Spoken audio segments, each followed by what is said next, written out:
इस लेक्चर में हम देखेंगे कि किसी भी क्वाड्रेटिक इक्वेशन का रूट कैसे कैलकुलेट करते हैं और रूट होते क्या हैं। वैसे ध्यान में रखना, क्वाड्रेटिक इक्वेशन का जनरल फॉर्म होता है आपके पास ax² plus bx plus c, where a is not equal to 0।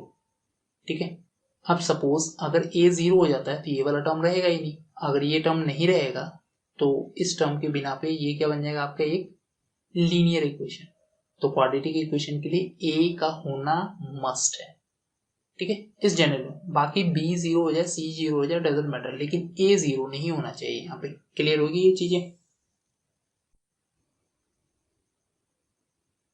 अब अगर इसके रूट्स की बात करते हैं तो जहां तक आपको पता है क्या कि क्वाड्रेटिक इक्वेशन के रूट्स कितने हो सकते हैं, 2 हो सकते हैं। तो उनको हम डिनोट करते हैं अल्फा और बीटा के नाम पे। ठीक है, तो इसी तरह अल्फा और बीटा के नाम पे तो आपके पास दो चीजें होती हैं, एक होता है सम ऑफ रूट्स, ठीक है, और दूसरा होता है प्रोडक्ट ऑफ रूट। तो अगर मैं सम ऑफ रूट की बात करूं तो सम ऑफ रूट को अल्फा प्लस बीटा बोलते हैं, which is equal to minus of b upon में ए। यहां से देखो b की वैल्यू, c की वैल्यू, a की वैल्यू यहां से आ जाएगी। अब product of root that means क्या हो गया, alpha multiply by beta that means c upon में। सिंपल सी बातें हैं, अब बस इसी को कैलकुलेट करना। सपोज आपके पास एक इक्वेशन है x² minus of 5x minus of 6। पूछा जा रहा है इसमें सम ऑफ रूट्स क्या होंगे, मतलब alpha plus beta, that means हमने माइनस ऑफ b अपॉन में a निकालना है। तो पहले कैलकुलेट कर लेते हैं a क्या होगा। x के आगे वाला कोफिशिएंट 1, b क्या होगा x के आगे वाला, ये x² के आगे वाला हो गया, ये x के आगे कितना हो गया -5। c की वैल्यू क्या होगी -6। अब वैल्यू निकालो माइनस ऑफ b अपॉन में a, minus minus plus 5 upon में a की वैल्यू 1, दैट मीन्स हो गया 5। तो अल्फा प्लस बीटा की वैल्यू कितनी होगी 5। अब इसी तरह अल्फा इंटू बीटा की वैल्यू अगर हमने कैलकुलेट करनी है तो क्या हो जाएगा, ये c अपॉन में, दैट मीन्स क्या हो जाएगा -6 अपॉन में 1, ये हो जाएगा -6। तो इस तरह करके हम रूट्स, सम ऑफ रूट्स या प्रोडक्ट ऑफ रूट्स हम निकाल सकते हैं। रूट्स आपको पता ही है ना, रूट्स क्या होते हैं, सॉल्यूशंस, क्योंकि क्वाड्रेटिक इक्वेशन है, क्वाड्रेटिक इक्वेशन के दो सॉल्यूशंस होते हैं या आपके दो जीरोस होते हैं, कहने मतलब ये समझ लीजिए। अब इसी के आधार पे कुछ और टॉपिक्स में डिस्कस कर लेता हूँ। किसी भी क्वाड्रेटिक इक्वेशन को हम रूट्स निकालते कैसे हैं। आपने वैसे 9th क्लास में भी देख रखा होगा यूजिंग फैक्टराइजेशन मेथड। तो यूजिंग फैक्टराइजेशन मेथड, मेरे अकॉर्डिंग अगर फैक्टराइजेशन मेथड के अकॉर्डिंग अगर चलते हैं तो शायद आपका थोड़ा सा फैक्टराइजेशन कॉन्सेप्ट क्लियर हो जाएगा। ठीक है, तो मैं फैक्टराइजेशन के मेथड को थोड़े से अच्छे तरीके से समझाने की कोशिश कर रहा हूँ, आप लोगों को ध्यान से देखिएगा। सपोज आपके पास एक इक्वेशन है x² minus of 7x minus of 18, इसको आपको फैक्टराइज करना है। ठीक है, तो मैं फैक्टराइजेशन में दो तीन चीजें ध्यान में रखता हूं। सबसे पहले a, b और c की वैल्यू निकाल लीजिए। This is minus of 18 minus of 7 1। आपने क्या करना है, a मल्टीप्लाई बाय c करना है, that is equal to minus of 18। ठीक है, अब आपको जैसे पता ही है माइनस कब आता है, माइनस आता है जब एक प्लस हो एक माइनस हो, उसी केस में आपके पास माइनस आ सकता है। क्लियर है, अब डिसाइड ये करना है कि प्लस किसको दे। यहां तक क्लियर हो गया। हमने सबसे पहले a, b और c की वैल्यू निकाल ली। ठीक है, इसके बाद हमने a इंटू सी किया। a इंटू सी आपके पास क्या होगा, माइनस ऑफ 18। माइनस कब आता है, जब एक के पास प्लस हो एक के पास माइनस हो, या पहले के पास माइनस हो गया दूसरे के पास प्लस हो गया, यही आता है।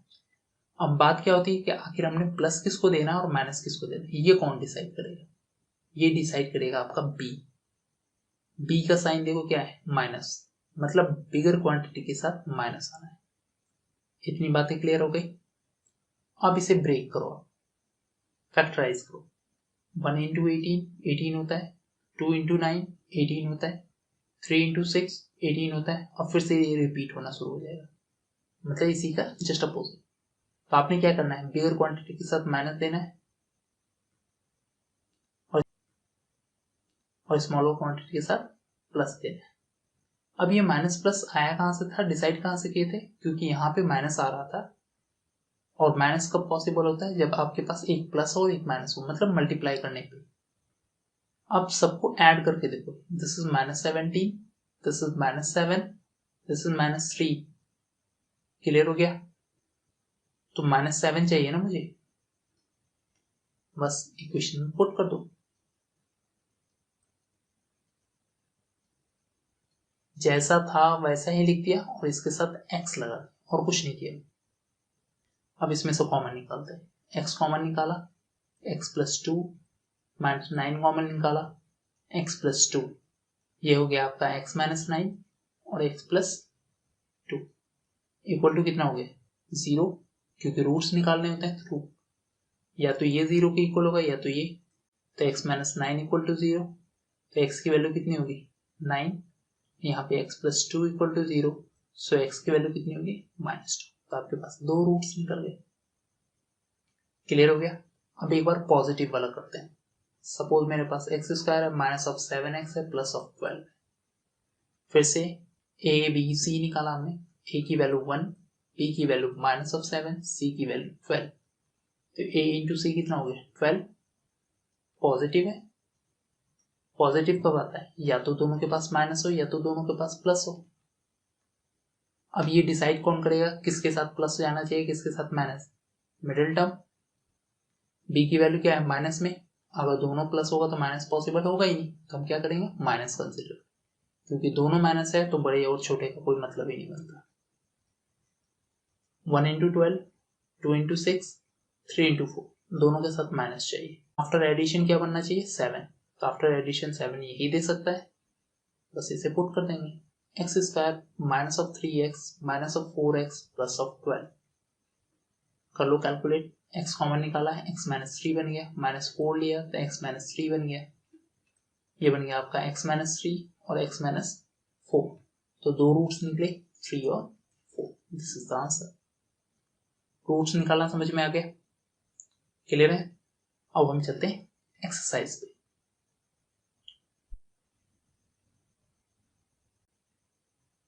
यहाँ पे देखिए फर्स्ट क्वेश्चन हमारे पास क्या है, x² -2x -8, और हमने क्या करना है इसको, find the zeros of the following quadratic polynomial and verify relationship between the zeros and the coefficient। आपको पता ही है zeros और coefficient के बीच में रिलेशन क्या है, alpha plus beta equal to -b/a और alpha multiply by beta equal to c/a, तो इसके अकॉर्डिंग देखना है। तो पहला इक्वेशन लेते हैं, तो आपके पास क्या है x² -2x +8, सेम कंडीशन पे चलते हैं, a इंटू सी, यहाँ पे 1 है, 1 मल्टीप्लाई बाई 8, 8 हो गया, 8 को फैक्टराइज किया आपने, तो उसके अकॉर्डिंग x² 8 बनाना है आपको, सॉरी -8, ये बन जाएगा -4x +2x -8, कैसे बन गया, क्योंकि 8 था और वो भी नेगेटिव का, तो नेगेटिव आपके पास या तो प्लस पे आता है या तो माइनस, प्लस माइनस होना चाहिए। बिगर क्वांटिटी कौन डिसाइड करता है, मिडिल टर्म, यहाँ पे माइनस है तो बिगर क्वांटिटी को माइनस देना है, तो 4 2 8 होता है, हमने ये ले लिया, वैल्यू क्या होगी x -4 प्लस में 2 लिया, फिर से x -4, यहाँ पे बन गया x + 2 मल्टीप्लाई बाई x -4, ठीक है। तो दो सॉल्यूशंस निकल गए, x = -2 और 4, दोनों को इंडिविजुअली अगर अलग अलग किए। अब चलते हैं यहाँ पे, दो रूट्स आपको पता चल गए, क्या क्या, अल्फा = -2 और बीटा = 4। आपने क्या करना है, अल्फा प्लस बीटा की वैल्यू कितनी होगी +2, अल्फा इंटू बीटा, इसकी वैल्यू कितनी होगी -8। तो एक काम करते हैं, -b/a वाला फॉर्मूला लगा के देखते हैं क्या ये पॉसिबल है, -2/1, ठीक है, माइनस आ जाएगा माइनस आ जाएगा, माइनस प्लस, दैट मीन्स 2, हाँ वैलिड है। अब alpha into beta c/a -8/1, that means -8, ये भी सही है, तो ये वेरिफिकेशन हो गया हमारा, समझ में आया, और ये आपने सॉल्व किया। तो पहले सॉल्व करना है, फिर वेरीफाई करना है, वेरीफाई क्या, वेरीफाई ये करना है, आपके पास रूट्स निकल जाएंगे, ए बी सी की वैल्यू मालूम होगी, आप इंडिविजुअली सबको इक्वेट करोगे उसके अकॉर्डिंग। अब इसी तरह दूसरे क्वेश्चन, मैं एक काम करता हूँ, सबके रूट्स निकाल देता हूँ, बाकी काम आप आसानी से वेरीफाई कर सकते हो। शायद यही क्वेश्चन है 4x²। हाँ, यहाँ पे देखो इसके रूट्स निकालने में, मल्टीप्लीकेशन में 4 आ रहा है और पॉजिटिव आ रहा है, तो पॉजिटिव का बताइए या तो दोनों माइनस या तो दोनों प्लस, और बीच में माइनस है तो माइनस क्या डिसाइड करेगा, दोनों को माइनस देंगे। तो 4s² minus of 2s plus of 1। वैसे आसानी से देख सकते हो ये माइनस बी का होल स्क्वायर है, ये बन जाएगा आपका 2s कॉमन निकाला हमने, ये बन गया 2s-1, -1 कॉमन निकाला तो 2s-1, वैल्यू हो गई 2s-1 का। यहाँ पे आपके पास, यहाँ पे ध्यान से देखना, एक ही वैल्यू आ रही है क्योंकि इससे भी सेम वैल्यू आएगी, इससे भी सेम वैल्यू, डजंट मैटर, मैंने बताया था। यहाँ पे वैल्यू क्या होगी, alpha equal to beta, that means 1/2। अब इसके अकॉर्डिंग सॉल्व कर लेना इसको। नेक्स्ट क्वेश्चन देखते हैं, 6x² minus of 3 minus of 7x। थोड़ा सा पजल कर दिया इसने, 6x² minus of 3 minus of 7x, puzzle क्या किया, आगे पीछे कर दिया। 6x² minus of 7x minus of 3, ये आपको पता ही है, a equal to 6, b equal to -7, c equal to -3। अब इसके अकॉर्डिंग कैलकुलेट करो, तो a इंटू सी कितना हो गया 18, वो भी माइनस का साइन है, माइनस कब देता है, एक प्लस और एक माइनस, तो आपके पास बीच वाला माइनस है तो बड़े वाले के साथ माइनस आना चाहिए, तो 6x² minus of 9x plus of 2x minus of 3, यहाँ से 3x कॉमन आ जाएगा तो 2x माइनस ऑफ 3, 1 कॉमन आया तो 2x माइनस ऑफ 3, वैल्यू हो गई 3x प्लस ऑफ 1 और 2x माइनस ऑफ 3, तो x की वैल्यू कितनी होगी -1/3, और यहाँ से x की वैल्यू कितनी होगी 3/2, तो अल्फा और बीटा की वैल्यू निकल गई, ये अल्फा हो गया ये बीटा हो गया। अब डजंट मैटर क्या कि अल्फा आपने ये लिया है या ये लिया है, वेरीफाई होने पे वैल्यूज आपकी वैसी ही हैं, ठीक है। नेक्स्ट क्वेश्चन देखते हैं, यहाँ पे 4u² प्लस 8u है, 4u² प्लस 8u, सिंपल सा है, 4u कॉमन निकाल लो इसमें से, मेरा 4 और u दोनों एक जैसे दिख रहे हैं, कंफ्यूज मत होना, तो u प्लस 2, यहाँ से आंसर निकाल लोगे तो आपके पास एक u की वैल्यू 0 आ जाएगी और दूसरी वैल्यू आ जाएगी -2, ये अल्फा हो गया ये बीटा हो गया, ठीक है। नेक्स्ट है आपके पास t² माइनस ऑफ 15।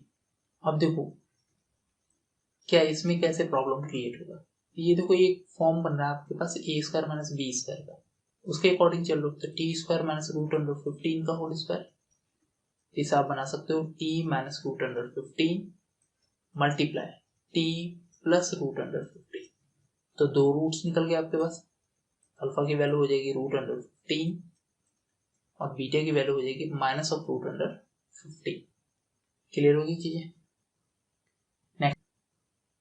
नेक्स्ट है आपके पास 3x² minus of x minus of 4x,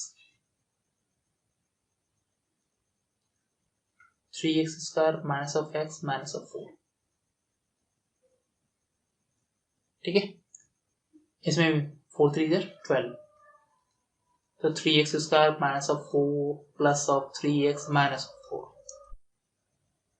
तो सिंपली यहाँ पे कॉमन निकालना है हमें, ठीक है।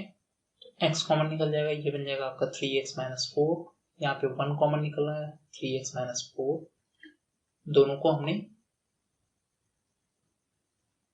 रूट्स के अकॉर्डिंग ले लिया, x प्लस 1, तो x की वैल्यू हो जाएगी यहाँ पे -4/3 प्लस ऑफ 4/3 और दूसरी वैल्यू हो जाएगी -1, आपको अल्फा और बीटा की वैल्यू मिलेगी, क्लियर है चीजें।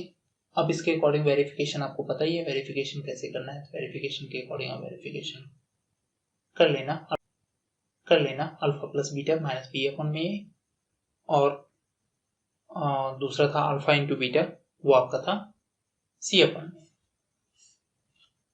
अब इसी के आधार पे एक क्वेश्चन और सॉल्व करने की कोशिश करते हैं, मैं कुछ समझाना चाह रहा हूँ। सपोज आपके पास क्यूबिक इक्वेशन है, ax³ plus bx² plus of cx plus of d है, ठीक है।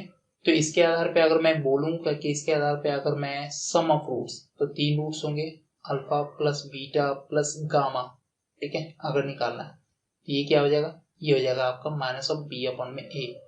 सपोज आपको समझ में नहीं आ रहा है कि आखिर क्या क्वेश्चन होंगे, क्वेश्चन के अकॉर्डिंग क्या होगा, उसके अकॉर्डिंग अगर हम वैल्यूज कैसे निकालेंगे। यहाँ पे आप प्लस लगाओ, नेक्स्ट माइनस लगाओ, फिर प्लस लगाओ, फिर माइनस लगाओ। यहाँ पे देखो बी के साथ माइनस है ना, तो माइनस बी अपॉन में। अब दूसरा plus beta into gamma plus alpha into gamma, अगर मैंने इसकी वैल्यू निकालनी है तो इसकी वैल्यू क्या हो जाएगी आपके पास, नेक्स्ट टर्म क्या है सी, सी के साथ क्या है प्लस, तो सी अपॉन में। उसके बाद नेक्स्ट टर्म आपके पास क्या होगा, alpha into beta into gamma, इसकी वैल्यू क्या हो जाएगी, माइनस ऑफ डी अपॉन में ए। इसके अकॉर्डिंग हम आसानी से क्वेश्चंस कर लेंगे, ठीक है, कोई दिक्कत तो नहीं है। ये क्यूबिक इक्वेशन वाला एक दो क्वेश्चन होगा आपके बुक में, वो जब हम मिसलेनियस करेंगे तो उसमें समझ। अच्छा चलो, हमें क्वाड्रेटिक इक्वेशन से तो पता चल गया कि रूट्स कैसे निकालते हैं। अगर हमारे पास रूट्स गिवन है तो हम क्वाड्रेटिक इक्वेशन कैसे निकालते हैं, तो उसके लिए एक फॉर्मूला होता है क्या, x square minus of sum of roots, that means alpha plus beta into x plus alpha into beta. वही तो है ये देखो सम ऑफ रूट्स वही तो है, plus of alpha into beta. तो इस तरह करके हम वहां पे इक्वेशंस बना लेते हैं। क्लियर होगी चीजें। तो इसी के आधार पे आपका सेकंड क्वेश्चन बनेगा। सेकंड क्वेश्चन को हम देखते हैं। इसमें आपके पास दिए हुए quadratic equation, given numbers at the sum and the product of its zeros respectively. तो आपको क्वाड्रेटिक इक्वेशन समझाना है, सिंपल सा इक्वेशन बनाना है क्वाड्रेटिक, पॉलिनोमियल बनाना है, सॉरी इक्वेशन नहीं बना, पॉलिनोमियल करने का मतलब सिंपली इक्वल टू जीरो नहीं रखना, आपने नॉर्मल वैल्यू, पहली वैल्यू दी हुई है 1/4 माइनस 1, तो पहला वाला आपका सम है, दूसरा वाला आपका प्रोडक्ट है। तो इसी वाले इक्वेशन पे हम लेके चलते हैं। इक्वेशन हमारा क्या है, x square plus of minus of alpha plus beta into x plus alpha into beta. अब इसके अकॉर्डिंग तो X square minus of 1/4x plus of 1 हो गया, हमारा पॉलिनोमियल बन गया। हाँ, थोड़ा सा सॉल्व करना चाहते हो तो सॉल्व कर लो, एलसीएम वगैरह लेके कुछ ऐसे बना लो इसको, 4x square minus of x plus of 1, आगे मैं कर दू 1/4, ठीक है। तो इस तरह करके आप पॉलिनोमियल के आंसर्स। दूसरा क्या है, √2 और 1/3, सिंपल है। इसी तरह x square minus of √2x plus of 1/3, ये बन गया आपका इक्वेशन। थर्ड वन 0 और 5, x square minus 0 multiply by anything 0 ही होगा, प्लस ऑफ √5 है ना, ये बन जाएगा आपका √5। नेक्स्ट है 1 और 1, इक्वेशन क्या बन गया आपके पास, X square plus of 1/4 minus of 1/4 और प्लस ऑफ 1/4, तो X square plus of 1/4x plus of 1/4। Equation बनाना बहुत ही आसान होता है अगर आपके पास रूट्स गिवन है तो। जैसे सपोज यहाँ पे 4 और 1 गिवन है, 4 और 1 का क्या होगा, x square minus of 4x plus of 1। तो इसके अकॉर्डिंग आप आसानी से क्वेश्चंस बना सकते हो, ठीक है। नेक्स्ट लेक्चर में एक्सरसाइज 2.3 और डिवीजन के बारे में समझाऊंगा। So stay tuned and thank you.